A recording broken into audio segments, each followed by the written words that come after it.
সংবিধান সংস্কার নিয়ে কথা বললি কেন জানি এই প্রশ্নটা সবার আগে হয় যে আমাদের সংবিধানে কি বিসমিল্লাহটা থাকবে, আমাদের সংবিধানে কি রাষ্ট্রধর্ম হিসেবে ইসলাম হিসেবে উল্লেখিত থাকবে, ইসলাম হিসেবে উল্লেখিত থাকলে বা না থাকলে কিছু না। আমি স্যার আপনাকে পড়তেছিলাম, আপনি বলতেছিলেন যে আপনার শিক্ষার্থী এবং গবেষকদের অনেকেই বলেছেন যে মানে শিক্ষার্থীদের মধ্যে কেউ কেউ বলেছেন যে 25% দেশে মানে রাষ্ট্রধর্ম হিসেবে ইসলাম আছে, তাতে তো মানে ইসলাম নয়, যে কোনো ধর্ম, সরি ইসলাম না, মানে ধর্ম আছে।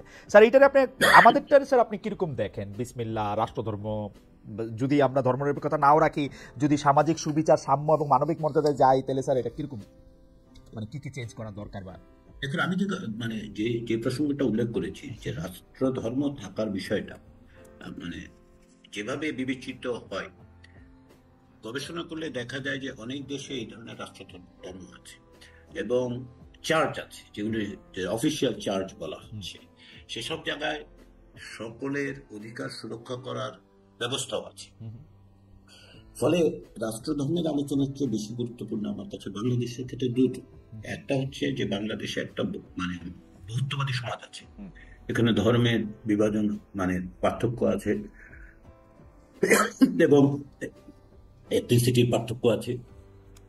তো সেগুলো আমাদেরকে রক্ষা করতে হবে, এটা হচ্ছে এক।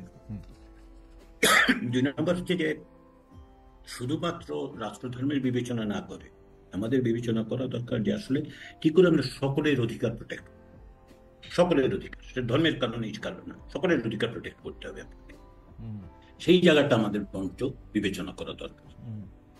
ওকে স্যার, এই প্রসঙ্গে সরি স্যার, আপনার প্রতি একটু অসুবিধা হচ্ছে, কিন্তু স্যার এই প্রসঙ্গে আরেকটা, এটাও একটু ছোট করে একটু জানিয়ে নিতে চাই স্যার। বাংলাদেশে যে 53-54 বছরে ধর্মনিরপেক্ষতা শব্দটা যে ধর্মহীনতার প্রায় প্রতিশব্দ হয়ে গেল, এইটা কি স্যার মানে স্বাভাবিক, মানে এরকমই হওয়ার কথা ছিল? মানে সেকুলার শব্দটা কি আসলে সংখ্যা, মানে এক এক জায়গায় তো এক এক রকম, মানে আমাদের সেকুলারিজমের অর্থ তো আবার ভারতে আরেক রকম, মানে মানে এইটা কি স্যার আপনি কিরকম দেখেন যে ধর্মনিরপেক্ষতা এবং ধর্মহীনতা কি আসলে যে একরকম জায়গায় চলে আসলো স্যার?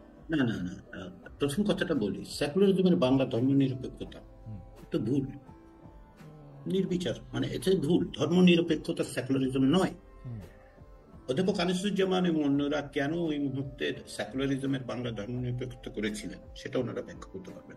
কারণ ধর্মনিরপেক্ষতা মানে কি রাষ্ট্র ধর্মের থেকে নিরপেক্ষ না ধর্ম রাষ্ট্রের থেকে নিরপেক্ষ? ব্যাখ্যা নেই।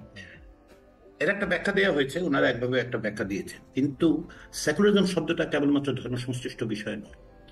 19বিংশ শতাব্দীতে এইরকম ধারণা ছিল, কিন্তু সেটা কালক্রমে বহুভাবে বিবর্তিত হয়েছে এবং সেকুলারিজম একটা ওয়াইডার কনসেপ্ট হিসেবে দাঁড়িয়েছে, যার মধ্যে শুধুমাত্র রাষ্ট্রের সঙ্গে ধর্মের সম্পর্কই একমাত্র বিষয় নয়।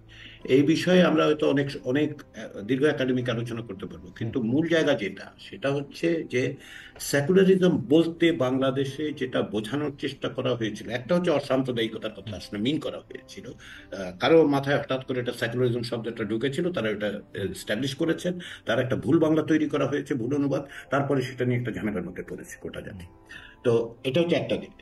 কিন্তু তার চেয়েও গুরুত্বপূর্ণ যেটা, সেটা হচ্ছে যে আপনি যে ধর্মহীনতার কথা বললেন, সেকুলারিজমের সাথে ধর্মহীনতার কোনো সম্পর্কই নেই। এটা হচ্ছে অজ্ঞতা প্রসূত এক ধরনের কথাবার্তা। এখন আমি খালিদ বলতেই পারি যে ফুটবল খেলার সাথে আসলে চাঁদে যাওয়ার একটা সম্পর্ক আছে। এখন বললে আপনি কি করবে? না করতে তো পারবেন না, তাই না? না, কিছু করার নাই আর কি স্যার। এইটা আমাদের দেশে যারা আসলে সংখ্যা গুরু না, মানে আমি এটা আর কিভাবে বলবো, যে ধরেন সংখ্যাগুরু মুসলমান না বা সংখ্যাগুরু বাঙালি, বাংলা ভাষায় বলা লোক না, তাদের মধ্যে যে একটা ইনসিকিউরিটি কাজ করে। আপনি স্যার চার্চ একটা গুরুত্বপূর্ণ জায়গায় আছে পৃথিবীর অন্যান্য দেশের, আমি এখন যে দেশটাতে আছি স্যার, এই দেশে তো স্যার এইরকমটা হয় না। হ্যাঁ, রেসিজম থাকবে, নানা ধরনের নানা কিছু থাকবে, আবার উল্টা রেসিজমও থাকবে। মানে এই দেশে আইসা আমি আমি অন্তত 2জন লোককে জানি যে নিজেদেরকে ইহুদি পরিচয় দেয় একটা ভালো ব্যবসার সুবিধা পাওয়ার জন্য, অন্তত 2জন লোক এরকম জানি।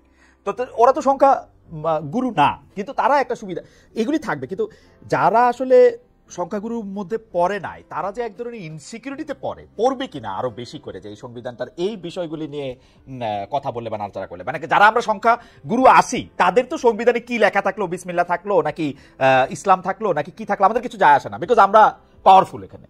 কিন্তু যারা নাই তাদের একটু স্যার মানে প্রথম সমস্যা বা আপনার ধারণা কাছে কেন এই আশঙ্কা তৈরি হলো যে ভবিষ্যতে সংবিধানে এই পরিস্থিতি তৈরি হতে পারবে?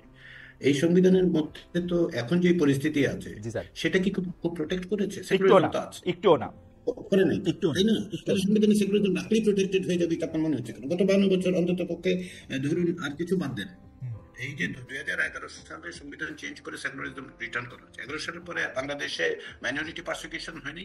অনেক বেশি হয়েছে, সবচেয়ে অনেক আমার বেশি মনে হয় হয়েছে, এই দশকে সবচেয়ে বেশি হয়েছে। সবচেয়ে বেশি হয়েছে।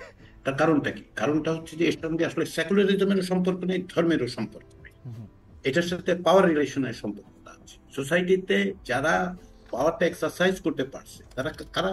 যার পলিটিক্যাল কানেকশন আছে। তো গত 10 বছরে কাদের পলিটিক্যাল কানেকশন ছিল? নিশ্চয়ই আপনি বলবেন না যে ওই ছোট ছোট দল এদের খুব পাওয়ার ছিল। রাষ্ট্র ক্ষমতায় একচ্ছত্র ভাবে আওয়ামী লীগ, তার নেত্রী শেখ হাসিনা এবং তার অধীনস্থ রাষ্ট্র ছিল, সেখানে মাইনরিটি পারসিকিউশন হয়েছে এবং আপনি বলছেন অনেক বেশি হয়েছে। আপনার সাংবাদিক হিসেবে আপনার কথাটা আমি মেনে নিলাম। তো তার মানেটা কি? তার মানে হচ্ছে যে আপনি সেকুলারিজম লিখলেন কিনা, তাহলে কি ছিল না বলেন তো? ছিল না যেটা, সেটা হচ্ছে নাগরিকের অধিকার ছিল। এবং নাগরিক অধিকারের নেমে ছিল না যেটা, সেটা গণতন্ত্র ছিল না। ছিল না যেটা, সেটা মানবিক মর্যাদা ছিল না, রাইট। সামাজিক সুবিচার ছিল না। তাহলে আসেন আমরা ওই জায়গায় কথাটা বলি।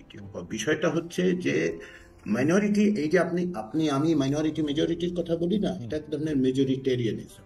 আমি সংখ্যা গুরুত্ব বাদ দিয়ে চাপিয়ে রাখতে চাই এ ব্যাপারে। মানে অধ্যাপকদের সাথে কথা বলা বিপদ হচ্ছে খালেদ। অর্জুন আপাদুরায়ের একটা বই আছে, small of fear of small numbers. ওইটা ওইটা মানে আমরা করতে পারি সকলে মিলে। কারণ সব জায়গায় দেখেন খুব ইন্টারেস্টিং জিনিস যে সংখ্যাগুরু যারা, তারা সবসময় সংখ্যালঘুকে ভয় পায়। ভারতে মুসলমানের সংখ্যা কত বলেন তো? মানে সেই তুলনায় তো হিন্দুর সংখ্যা বেশি, তাই না? কিন্তু হিন্দুত্ববাদী রাজনীতির প্রধান বিষয় কি? মুসলমানরা বোধহয় দেশটা ধ্বংস করে ফেললো, এই হইলো ওই হইলো, তাই না?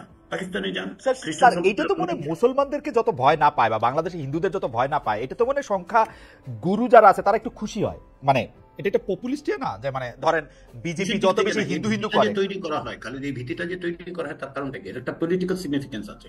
দেখুন, মানে গত 10-15 বছরে বাংলাদেশের হিন্দু জনগোষ্ঠীর এক বিশাল অংশ জমি টমি হারিয়েছে। ল্যান্ড গ্র্যাবিং এ আপনার রাষ্ট্র ক্ষমতার সাথে যোগাযোগ না থাকলে তো আপনি ল্যান্ড গ্র্যাব করতে পারবেন না, জমি দখল করতে পারবেন, বাড়ি থেকে তারা দিতে পারবেন না। সেসব কাণ্ড হয়েছে। এগুলিকে এইভাবে বিবেচনা না করে আসলে আমরা ভিন্নভাবে একটু চিন্তা করার চেষ্টা করি।